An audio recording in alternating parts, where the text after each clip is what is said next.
اس لیے کرتے ہیں کہ رب راضی ہو جائے. ہم یتیموں کے سر پہ شفقت کا ہاتھ اس لیے پھیرتے ہیں کہ رب راضی ہو جائے. یہ اعمال صالحہ جو ہم کرتے ہیں تاکہ رب راضی ہو جائے. میں کہوں گا اے نبی کے دیوانوں سنو, یہ ضروری نہیں ہے کہ آپ کی نمازیں رب کی بارگاہ میں قبول ہو گئی ہو, آپ کے روزے رب کی بارگاہ میں قبول ہو گئے ہو, آپ کا حج رب کی بارگاہ میں قبول ہو گیا ہو, آپ کی زکات رب کی بارگاہ میں قبول ہو گئی ہو. یہ ضروری نہیں ہے. آپ کہو گے پھر کیسے؟ سنو, اللہ اگر راضی ہے تو نمازیں بھی قبول ہے, اللہ اگر راضی ہے تو روزے بھی قبول ہے, اللہ اگر راضی ہے تو حج بھی قبول ہے, اللہ اگر راضی ہے تو زکات بھی قبول ہے, اللہ اگر راضی ہے تو خیرات بھی قبول ہے, اللہ اگر راضی ہے تو غریبوں کی مدد کرنا بھی قبول ہے. اور اگر اللہ راضی نہیں ہے تو یہ ساری نیکیاں بیکار ہے. آپ کہو گے کہ رب کی رضا کیسے حاصل ہوگی؟ تو سنو, آپ کو بتانا چاہتا ہوں, زمین بیٹی سے پوچھنے کی ضرورت نہیں ہے, نایاب منظر صاحبان سے پوچھنے کی ضرورت نہیں ہے, اسٹیج کے علماء سے پوچھنے کی ضرورت نہیں ہے. چلو گنبد خضرا کی جانب لو لگاتے ہیں, چوکھٹ رسول اللہ کی جانب لو لگاتے ہیں, مصطفیٰ جان رحمت کی بارگاہ کی جانب لو لگاتے ہیں. یا رسول اللہ, ہم سب آپ کے دیوانے ہیں, ہم سب آپ کے شیدائی ہیں, ہم سب آپ کے مت والے ہیں, ہم سب آپ کے گن گانے والے ہیں, ہم سب آپ کے میلاد منانے والے ہیں, ہم سب آپ کے نام کا نعرہ لگانے والے ہیں, ہم سب آپ کی نعت سننے والے ہیں, ہم سب آپ کی نعت سن کر سبحان اللہ بولنے والے ہیں, ہم سب آپ کی بارہویں منانے والے ہیں, ہم سب آپ کے نام کا جلوس نکالنے والے ہیں, ہم سب آپ کے نام کا جھنڈا لہرانے والے ہیں. یا رسول اللہ, ہم سب آپ کا کلمہ پڑھنے والے ہیں, آپ کے شیدائی ہیں. یا رسول اللہ, آپ کی زندگی ہمارے لیے مشعل راہ ہے, ہمارے لیے مینارہ نور ہے. آپ انسان کی ہدایت کے لیے اس خاکے دانے کی پر جلوہ گر ہوئے. یا رسول اللہ, آپ ہی بتائیے نا, ہم سب آپ کے دیوانے ہیں, آپ ہی رہبری فرمائیے نا, آپ ہی رہنمائی فرمائیے نا. یا رسول اللہ, ہم رب کی رضا حاصل کرنا چاہتے ہیں, اپنے پروردگار کو خوش کرنا چاہتے ہیں, اپنے پالنہار کو خوش کرنا چاہتے ہیں. یا رسول اللہ, میرا پروردگار ہم سے کیسے راضی ہوگا, میرا پالنہار ہم سے کیسے خوش ہوگا جب گنبد خضرا کی جانب لو لگا کر تو یہ عریضہ پیش کرے گا. اے نبی کے دیوانوں, نبی کی بارگاہ کی جانب لو لگا کر جب یہ عریضہ پیش کرو گے, مصطفیٰ کی بارگاہ سے جواب ملے گا. نبی کی حدیث ہے, آقا فرمائیں گے, اے میرے دیوانوں, رب کو راضی کرنا ہے تو ماں باپ کو راضی کر لے, اللہ باپ سے راضی ہو جائے. نعرہ تکبیر, نعرہ رسالت, مسلک اعلیٰ حضرت, عظمت والدین کانفرنس.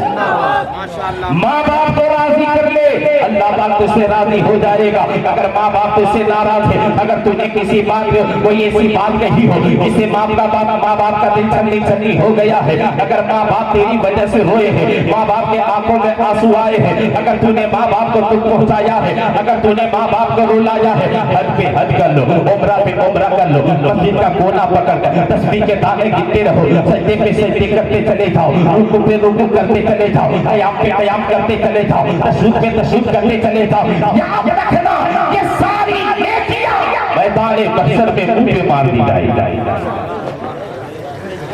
سب کے کام, اگر ماں باپ تجھ سے ناراض ہے, ماں باپ کی رضا میں اللہ پاک کی رضا, ماں باپ خوش ہے تو اللہ پاک خوش ہے. ماں باپ اگر ناراض ہے تو اللہ اور اس کے رسول بھی تجھ سے ناراض ہے. کیا سوچتے ہو, عمرہ پہ عمرہ, ماں کو رلا کر عمرہ کرنے چلے جائے, حج کرنے چلے جائے, ہم کامیاب ہو گئے. محلے میں بہت پرہیزگار ہم کو لوگ کہیں گے. سنو, باجی مستامی کا نام سنا, پائے کے ولی کام.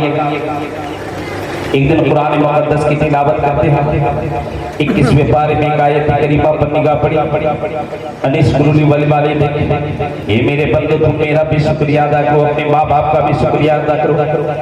باجی مستامی نے قرآن مقدس کو بند کر دیا, اپنی والدہ کی بارگاہ میں گئے, اے والدہ, آج میں قرآن مقدس کی تلاوت کر رہا تھا, رب قدیر قرآن مقدس کے 21ویں پارے میں ارشاد فرماتا ہے, اے میرے بندو تم میرا بھی شکریہ ادا کرو, اپنے ماں باپ کا بھی شکریہ ادا کرو. اے والدہ, یہ دونوں کام مجھ سے نہیں ہو سکتا. اگر تیرا شکریہ ادا کروں گا تو اللہ تعالیٰ کا نہیں, اور اگر اللہ تعالیٰ کا شکریہ ادا کروں گا تو آپ کا نہیں. اب آپ ہی فیصلہ کر دو میں کس کا شکریہ ادا.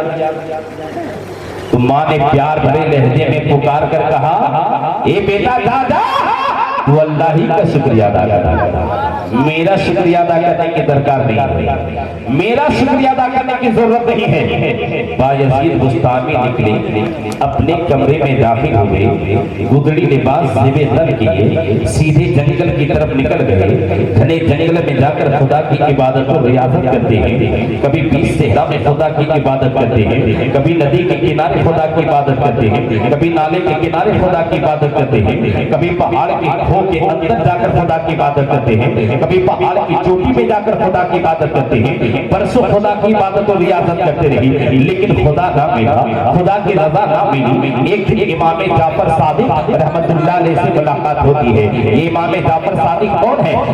حضرت امام زین العابدین کے بیٹے، امام باقر کے بیٹے ہیں۔ یہ امام باقر کون ہے؟ کربلا کے عابد بیمار حضرت زین العابدین کے بیٹے ہیں۔ یہ زین العابدین کون ہے؟ کربلا کے شہید اعظم امام حسین کے بیٹے ہیں۔ امام حسین کا بیٹا زین العابدین، زین العابدین کا بیٹا امام باقر، امام باقر کا بیٹا امام جعفر، جن کے نام پر ہم کنڈلی کی نیاز دلاتے ہیں، وہ امام جعفر صادق سے ملاقات ہوتی ہے۔ امام جعفر نے فرمایا اے بایزید یہ تیرا حال کیسا ہے؟ دیوانہ نظر آ رہا ہے، پاگل نظر آ رہا ہے، مجنون نظر آ رہا ہے، یہ تبدیلی کیسی، یہ چینجنگ کیسی، یہ بدلاؤ کیسا؟ اے بایزید جنگلوں میں بھٹک رہا ہے، صحراؤں میں بھٹک رہا ہے، ندی نالے میں بھٹک رہا ہے، پہاڑوں میں بھٹک رہا ہے، اے بایزید آخر یہ بدلاؤ کیسے؟ تو بایزید نے کہا اے امام جعفر میں برسوں سے خدا کی عبادت اور ریاضت کر رہا ہوں، خدا کی رضا حاصل کرنا چاہتا ہوں، خدا کو پانا چاہتا ہوں۔ میں کبھی ندی کے کنارے خدا کی عبادت کرتا ہوں، کبھی نالے کے کنارے خدا کی عبادت کرتا ہوں، کبھی پہاڑ کی چوٹی میں جا کر خدا کی عبادت کرتا ہوں، کبھی پہاڑ کے کھو میں جا کر خدا کی عبادت کرتا ہوں، کبھی گھنے جنگل میں خدا کی عبادت کرتا ہوں، برسوں خدا کی عبادت اور ریاضت کرتا رہا، لیکن میرا خدا نہ ملا، میرا خدا نہ ملا۔ امام جعفر نے فرمایا اے بایزید خدا کی رضا حاصل کرنا چاہتا ہے، اپنے پالنہار کو خوش کرنا چاہتا ہے، اپنے پروردگار کو خوش کرنا چاہتا ہے، اے بایزید کان کھول کے سن لو، گھنے جنگل میں عبادت کرنے سے رب راضی نہ ہوگا، بیچ صحرا میں عبادت کرنے سے رب راضی نہ ہوگا، بیچ صحرا میں عبادت کرنے سے رب راضی نہ ہوگا، ندی کے کنارے عبادت کرنے سے رب راضی نہ ہوگا، نالے کے کنارے عبادت کرنے سے رب راضی نہ ہوگا، پہاڑ کی چوٹی میں جا کر عبادت کرنے سے رب راضی نہ ہوگا، پہاڑ کے سرنگ میں جا کر عبادت کرنے سے رب راضی نہ ہوگا۔ حضرت بایزید پوچھتے ہیں پھر میرا رب کیسے راضی ہوگا، میرا پالنہار کیسے خوش ہوگا، میرا پروردگار کیسے خوش ہوگا؟ تو سنو امام جعفر نے فرمایا اے بایزید اگر رب کو راضی کرنا ہے تو سنو تیری ماں کمزور ہو چکی ہے، تیری ماں لاغر ہو چکی ہے، تیری ماں ضعیفہ ہو چکی ہے، تیری ماں اٹھ کے بیٹھ نہیں پا رہی ہے، تیری ماں چل پھر نہیں پا رہی ہے، تیری ماں خود سے کھا بھی نہیں پا رہی ہے۔ اے بایزید اگر رب کو راضی کرنا ہے اپنے گھر کو چلا جا، ماں کے قدموں کو تھام لے، رب کی رضا مل جائے۔ نعرہ تکبیر، نعرہ رسالت، مسلک اعلی حضرت خواجہ کا ہندوستان، عظمت والدین کانفرنس۔ خدا سمجھ نہیں ہے، باتیں بہت ساری ہیں۔ حاصل کرام یہ ہے ماں باپ کو راضی کرو، ماں باپ کو چھوڑ کر کبھی تیری زندگی خوشحال نہیں ہو سکتی ہے۔ حیات میں ہو تب بھی ان کی خدمت کر کے انہیں راضی کرو۔ ماں باپ کیا چاہتے ہیں؟ دھن دولت چاہتے ہیں کیا؟ شمیم بھائی ماں باپ پراپرٹی نہیں نہ چاہتے ہیں؟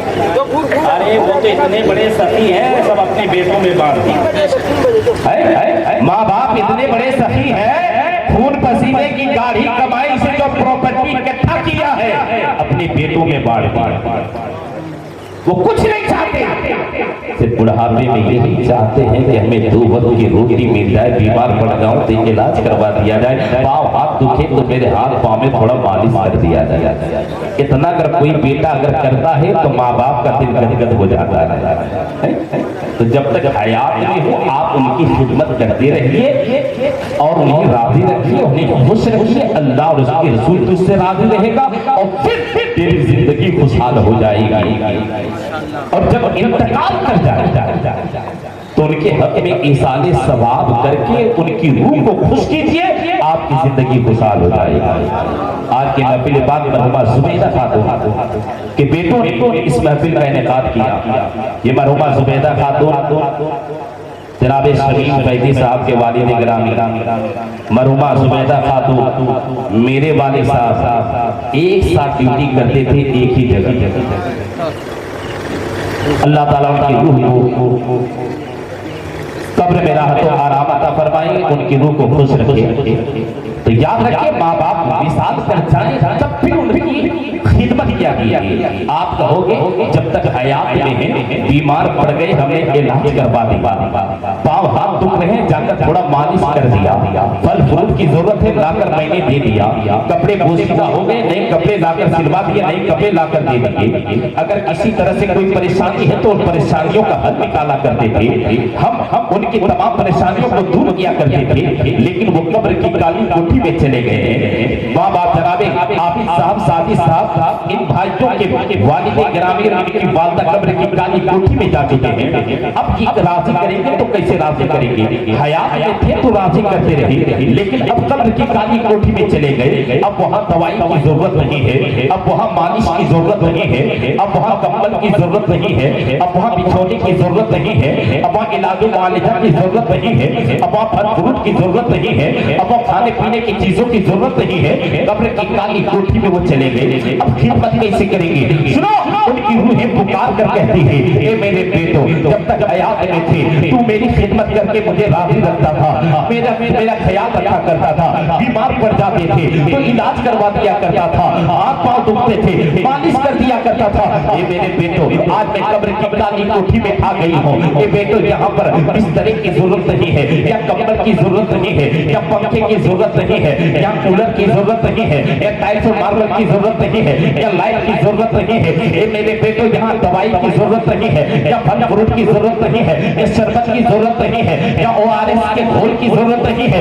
اے بیٹو قبر کی کالی کوٹھی میں اگر ضرورت ہے تو صرف نیکیوں کی ضرورت ہے، ثواب کی ضرورت ہے. اے میرے بیٹو اگر میری روح کو خوش کرنا چاہتے ہو تو سنو، قبر کی کالی کوٹھی میں میں ہوں. اگر روح کو خوش کرنا چاہتے ہو تو نیکیوں کا سامان اکٹھا کرو، نیکیاں جمع کرو، چاہے قرآن خوانی کرا کے ہو، جلسہ کرا کے ہو، اللہ رسول کا ذکر کرا کے ہو، مسجد میں تعاون کر کے ہو، مدرسے میں تعاون کر کے ہو. نیکیوں کو اکٹھا کرو، نیکیوں کو جمع کرو، اور نیکیوں کو میرے نام پر ایصال کر دو، میری روح خوش ہو جائے.